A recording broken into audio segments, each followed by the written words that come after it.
तो next chapter शुरू करते हैं, दैट इज लॉगरिदम्स। सबसे पहला काम तो ये कर लेते हैं कि लॉगरिदम्स की डेफिनेशन देख लेते हैं। तो लॉगरिदम्स को किस तरह से डिफाइन करेंगे, तो लॉगरिदम्स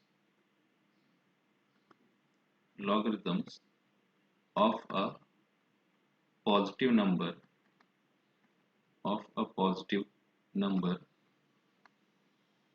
तो इसे थोड़ी देर के लिए कह देते हैं n is the index of power to which base must be raised to which base इसे थोड़ी देर के लिए कह देते हैं small a, and small a की वैल्यू हमेशा ग्रेटर देन 0 होगी और कभी भी 1 नहीं होगी। तो लॉगरिदम्स को इस तरह से डिफाइन किया जा सकता है, that is logarithm of a positive number n is the index of power to which base must be raised must be raised in order to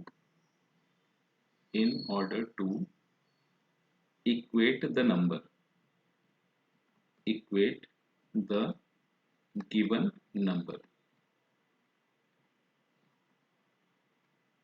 तो ये अपने पास लॉगरिदम्स की डेफिनेशन हो गई।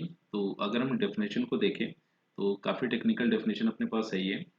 तो इसको तो हम ऐसे भी समझ सकते हैं कि हुआ ये कि अगर अपने पास कोई भी एक एक्सपोनेंशियल टर्म गिवन है with its value, for example if हमारे पास ये दिया गया है a to the power x equal to n, तो यहाँ से एक चीज़ हम ये कंक्लूड कर सकते हैं कि logarithm of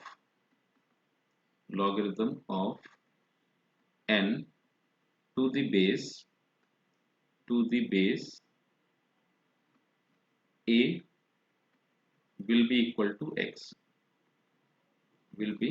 equal to x तो ये जो अपने पास डेफिनेशन दी गई है ये इसी कंडीशन को स्पेसिफाई करता है, इसी कंडीशन को डिफाइन करता है। तो हुआ ये कि अगर अपने पास कोई एक exponential term that is a to the power x with its value that is n, तो अगर अपने पास कोई एक एक्सपोनेंशियल टर्म उसकी वैल्यू के साथ गिवन है, तो इस रिजल्ट के बेसिस पर हम एक चीज डिफाइन कर सकते हैं, या फिर यूं कहें कि हम लॉगरिदम्स को डिफाइन कर सकते हैं, that is logarithm of n to the base a will be equal to x। तो पहली चीज तो अपने पास ये हो गई, और डेफिनेशन में इसी स्टेटमेंट के बारे में कमेंट किया गया है। इसको तो ऐसे भी देख सकते हैं कि यहाँ पर लिखा हुआ है logarithm of a positive number n means log of n की बात हो रही है, is the index of power to which base a must be raised in order to equate the number. तो हुआ ये कि इस कंडीशन को हमने ऐसे देखा कि a को किस पावर से रेज किया जाए, मतलब ये जो हमारे पास स्टेटमेंट दी गई, इस स्टेटमेंट का मतलब हम ऐसे समझ सकते हैं कि a को किस पावर से रेज किया जाए कि n के इक्वल हो जाए। तो अगर हमारे पास इस क्वेश्चन का जवाब है तो यहाँ से हम एक चीज जरूर कंक्लूड कर सकते हैं कि log of n to the base a will be equal to x। तो इसको समझने के लिए कुछ एक एग्जांपल्स ले लेते हैं। तो फॉर एग्जांपल अपने पास 2 इज इक्वल टू 16, ये कंडीशन गिवन है, और अपने पास क्वेश्चन ये है कि 2 को किस पावर से रेज किया जाए कि अपने पास रिजल्ट 16 मिले। तो अपने पास इसका एक ऑब्वियस जवाब है, एक ऑब्वियस आंसर है, दैट इज 4। तो अगर हम 2 को फोर्थ पावर से रेज कर दें तो रिजल्ट अपने पास 16 आ जाएगा। तो यहाँ से एक चीज हम ये कंक्लूड कर सकते हैं कि logarithm of 16 to the base 2 is 4। फिर फर्दर यहाँ पर हमने ऐसे देखा कि 3 को हम किस पावर से रेज करें कि हमें रिजल्ट 81 मिल जाए। तो इसका भी ऑब्वियस जवाब है अपने पास, दैट इज 4। तो अगर हम 3 को 4 पावर से रेज कर दें तो रिजल्ट अपने पास हो जाएगा 81। तो यहाँ से हम ये चीज लिख सकते हैं, that is logarithm of 81 to the base 3 is 4। फिर नेक्स्ट एग्जांपल देखते हैं। तो अपने पास रिजल्ट ये लिखा हुआ है 5 इज इक्वल टू 625। तो क्वेश्चन अपना इस तरह से है कि 5 को किस पावर से रेज किया जाए कि रिजल्ट हमें 625 देखने को मिले। तो इसका भी ऑब्वियस जवाब है अपने पास, दैट इज 3। तो अगर हम 5 को पावर 3 से रेज करेंगे तो अपने पास रिजल्ट 625 देखने को मिलेगा। इनफैक्ट यहाँ पर एक करेक्शन करेंगे कि अगर हम 5 को 4 पावर से रेज करेंगे, 5 को जैसे हमने 4 पावर से रेज किया तो रिजल्ट अपने पास 625 देखने को मिलेगा। तो यहाँ से एक स्टेटमेंट दी जा सकती है, that is logarithm of 625 to the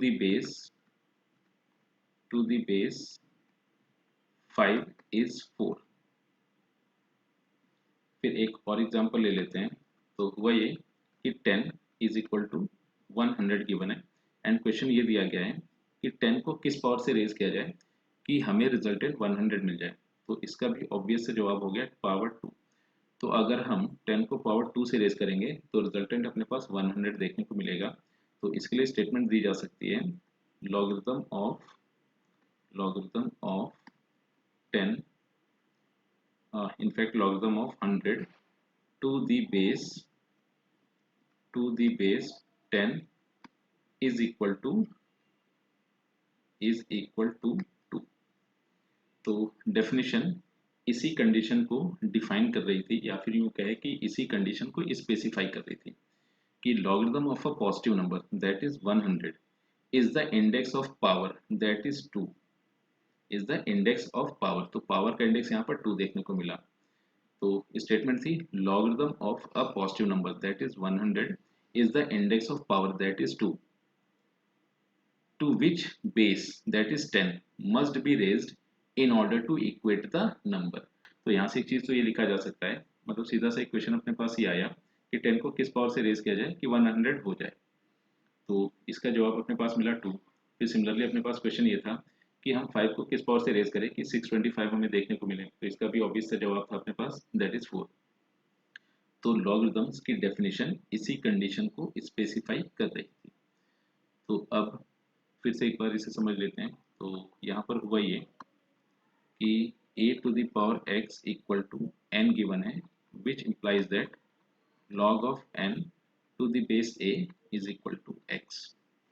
तो अगर कहीं पर अपने पास ये एक्सपोनेंशियल टर्म गिवन है, कहीं पर अपने पास ये एक्सपोनेंशियल टर्म गिवन है with its value that is a power x equal to n, तो यहाँ से हम एक चीज तो कंक्लूड कर सकते हैं that is log of n to the base a is equal to x। तो यही लॉगरिथम की डेफिनेशन थी। और अब इससे रिलेटेड कुछ एक इम्पॉर्टेंट पॉइंट्स देख लेते हैं।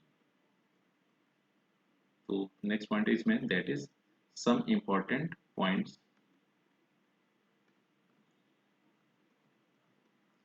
तो सबसे पहले फर्स्ट पॉइंट तो अपने पास यही हो गया कि अगर कहीं पर log n to the base a लिखा हुआ है तो हुआ ये कि ये जो पूरा का पूरा term log of n to the base a लिखा हुआ है इसका यहाँ पर एक पर्टिकुलर नाम हो गया दैट इज लॉगरिथमिक टर्म। फिर नेक्स्ट पॉइंट अपने पास ये हुआ कि अगर कहीं पर log of n to the base a इस टाइप की चीज लिखी हुई है तो ये जो n अपने पास लिखा हुआ है इसको तो कहेंगे आर्गुमेंट एंड ये जो बेस a दिया गया है that is nothing but base. फिर थर्ड पॉइंट इसमें देख लेते हैं दैट इज अगर अपने पास कहीं पर भी log of n base a इस तरह की चीज दी गई है, मतलब log of n to the base a लिखा हुआ है और साथ ही साथ अपने पास कंडीशन ये है या फिर क्वेश्चन ये है कि ये डिफाइंड कब होगा, मतलब log of n to the base a defined कब होगा। तो ये चीज तो हम इसके डेफिनेशन से ही कंक्लूड कर सकते हैं कि कोई भी logarithmic term that is log of n to the base a ये तभी डिफाइंड होगा when n is greater than 0 and a is greater than 0 and a is not equal to 1। तो अगर कोई भी लॉगरिथमिक टर्म अगर इन तीन कंडीशंस को साइमल्टेनियसली सेटिस्फाई करता है तो हाँ ये लॉगरिथमिक टर्म हमेशा डिफाइंड होगा, अदरवाइज गिवन लॉगरिथमिक टर्म कभी भी डिफाइन नहीं होगा। तो किसी भी लॉगरिथमिक टर्म के डिफाइंड होने की कंडीशन अपने पास क्या होगी कि ये जो आर्गुमेंट दिया गया है that must be greater than 0 और जो बेस दिया गया है that also must be greater than 0, मगर बेस कभी भी 1 नहीं होना चाहिए। तो अगर कोई भी लॉगरिथमिक टर्म ये तीन क्राइटेरिया सेटिस्फाई करता है तो हाँ वो लॉगरिथमिक टर्म हमेशा डिफाइंड होगा। तो अब एक काम ही कर लेते हैं कि ये जो थर्ड पॉइंट अपने पास आया था इसके बेसिस पर कुछ एक एग्जांपल्स ले लेते हैं। तो एग्जांपल फर्स्ट इसको ऐसे लिख लेते हैं कि क्वेश्चन अपने पास ये हो गया कि which of the following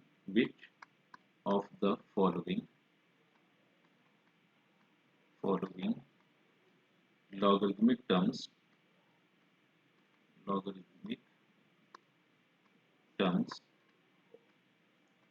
is or are defined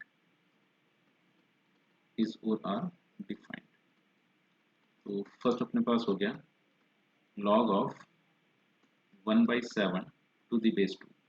तो अब अगर हम इस लॉगरिथमिक टर्म को देखें तो हाँ, ये लॉगरिथमिक टर्म हमेशा डिफाइंड होगा क्योंकि यहाँ पर आर्गुमेंट ग्रेटर देन 0 है, तो पहला क्राइटेरिया सेटिस्फाई हो गया। एंड बेस 2 गिवन है, that is also greater than 0 and base 1 नहीं है, तो हाँ, ये जो लॉगरिथमिक टर्म दिया गया ये हमेशा डिफाइंड होगा। फिर नेक्स्ट एग्जाम्पल इसमें देख लेते हैं। गिवन अपने पास log of -5 to the base 3। तो अब अगर हम इस लॉगरिथमिक टर्म की बात करें तो ये लॉगरिथमिक टर्म डिफाइंड नहीं होगा। उसका रीजन ये है कि अपने पास ये जो आर्गुमेंट दिया गया ये एक नेगेटिव नंबर हो गया, और जैसे ही हमें ये नेगेटिव नंबर दिखाई दिया तो उसके अदरवाइज हम बाकी कंडीशन चेक ही नहीं करेंगे, क्योंकि इसी की वजह से जो लॉगरिथमिक टर्म हुआ वो अनडिफाइंड हो गया, तो फर्दर यहाँ पर चेक करने की ज़रूरत ही नहीं है, तो लॉगरिथमिक टर्म अनडिफाइंड हो गया। फिर नेक्स्ट एग्जाम्पल ले लेते हैं इसमें log of 5 to the base -4। तो अब अगर हम इस लॉगरिथमिक टर्म को देखें तो आर्गुमेंट में कोई दिक्कत नहीं है, आर्गुमेंट यहाँ पर डिफाइंड है, दैट इज ग्रेटर देन 0। और अगर हम बेस को देखें तो बेस यहाँ पर -4 गिवन है, तो base must be greater than 0। तो बेस ग्रेटर देन 0 नहीं होने की वजह से ये जो लॉगरिथमिक टर्म लिखा हुआ है ये भी डिफाइंड नहीं होगा। फिर नेक्स्ट एग्जांपल ले लेते हैं। अपने पास गिवन है log of 1/5 to the base 1/3। तो ये लॉगरिथमिक टर्म डिफाइंड होगा। रीजन ये है कि अगर हम आर्गुमेंट को देखें तो आर्गुमेंट ग्रेटर देन 0 गिवन है, 1/5 दैट इज ग्रेटर देन 0, और साथ ही साथ बेस दैट इज 1/3, तो ये भी ग्रेटर देन 0 है एंड बेस 1 नहीं है। तो यहाँ से हम एक चीज़ ये कंक्लूड कर सकते हैं कि हाँ, ये लॉगरिथमिक टर्म भी डिफाइंड है। फिर नेक्स्ट एग्जांपल इसमें ले लेते हैं log of 3 to the base 1। तो ये जो लॉगरिथमिक टर्म गिवन है ये लॉगरिथमिक टर्म डिफाइंड नहीं होगा, क्योंकि अगर हम आर्गुमेंट को देखें तो आर्गुमेंट की तरफ से तो कोई दिक्कत नहीं है, मगर जैसे ही हम बेस पर आए, बेस ग्रेटर देन 0 तो है मगर बेस 1 के इक्वल हो गए, तो इस वजह से ये लॉगरिथमिक टर्म डिफाइंड नहीं होगा। तो ये कुछ एक एग्जांपल्स थे, ये जो हम लोगों ने थर्ड पॉइंट डिस्कस किया उसके बेसिस पर कि कोई भी लॉगरिथमिक टर्म कब डिफाइंड होगा। तो किसी भी लॉगरिथमिक टर्म के डिफाइंड होने की कंडीशन ये है कि जो भी आर्गुमेंट दिया गया है that must be greater than 0 and base must also be greater than 0, but base कभी भी 1 के इक्वल नहीं होना चाहिए। तो अगर कोई भी लॉगरिथमिक टर्म ये तीन क्राइटेरिया साइमल्टेनियसली होल्ड करता है तो हाँ, वो लॉगरिथमिक टर्म हमेशा डिफाइंड होगा।